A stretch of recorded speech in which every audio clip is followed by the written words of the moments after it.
Welcome back, everyone. My name is Jason, formerly known in the gaming community as Fallen Hero 6.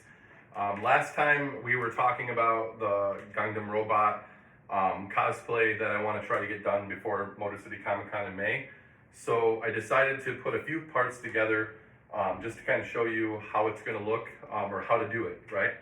So this is the 10mm foam that I was talking about, and I'm going to show you a couple of the tools that I use as well, and how to keep them sharp, what kind of glue to use, and then like how it kind of goes together, you know. So I'm going to show you guys a close-up of this right here as well, so I can show you the edges and things like that.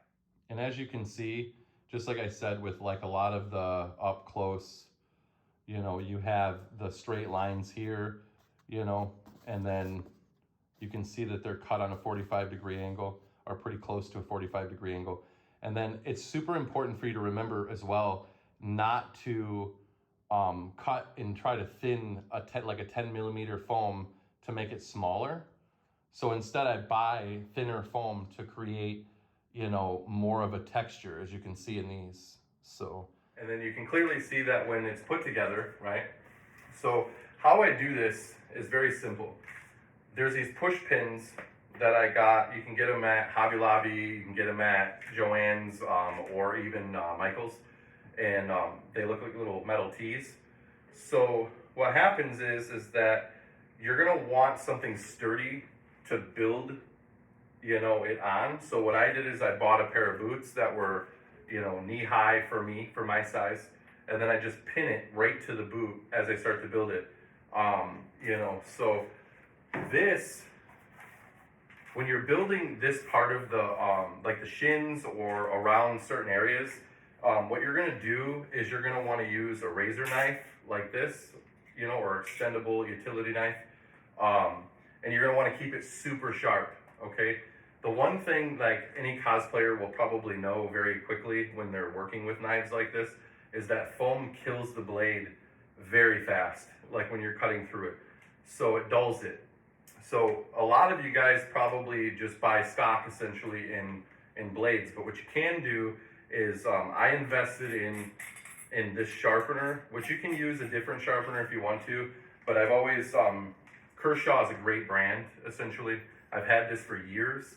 So in between your cuts, you just literally can run it across the blade like this a couple times and you're good to go again. Like literally that fast. The other side of it is that you're going to want to make sure that when you are, you know, cutting your edges and things like that, that you hold the blade on a 45-degree angle. You can do that by marking on the foam and then using either a yardstick or a ruler or something like that to keep it. So that way when you get it done, when you make the glued edge, you get a nice clean, you know, straight line when you're putting it together. Especially for like a robot. You know, robots are generally made out of steel, right? So, you know, or some kind of other material besides foam, right? So you're going to want it to look that way, essentially. The other thing is, too, is that, you know, a lot of cosplayers are bent on, like, buying, like, cosplay glue or Eva foam glue or things like that. To be completely honest, you can use Weldwood contact cement. It's much faster and it's much more reliable, essentially. And to be completely honest, I can spend, this was like $10 for a whole gallon of it. And Eva foam, even on Amazon, is going to be like $20 for half that. And then you can also order, you know, these like cheap brushes on Amazon as well. You get a pack of like 50 for a couple bucks. And you use this to kind of brush it on.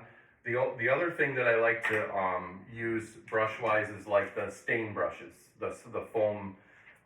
But when you're working with foam itself, it's a little difficult because sometimes it'll stick to it. So you want to use a fibrous brush instead, you know, to be completely honest. So, you know, as I start to put this together, you're going to quickly notice that, like I told you, that the robot was going to be like 8 feet tall. In reality, after doing a lot of measurements and things like that, it's going to be right around 7 to 7.5 feet.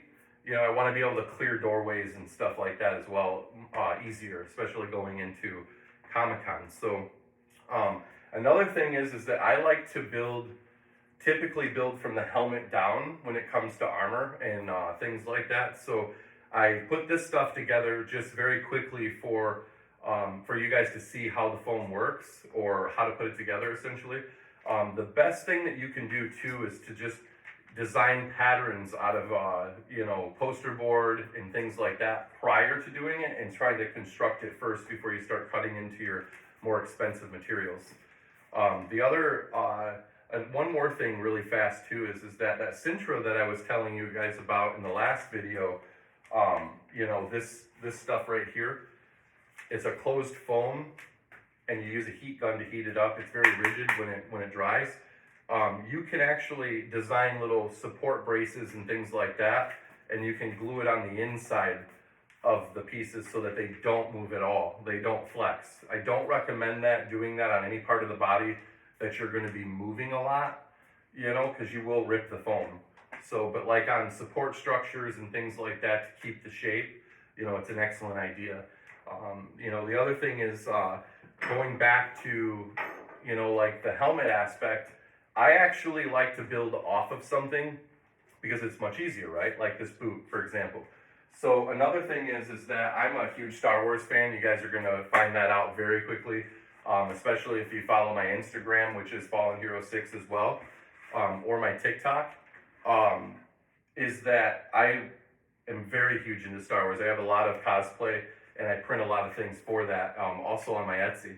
So I'm taking this Mandalorian helmet that I created. This is just literally from a mold, and it's poured in resin, so it's hard.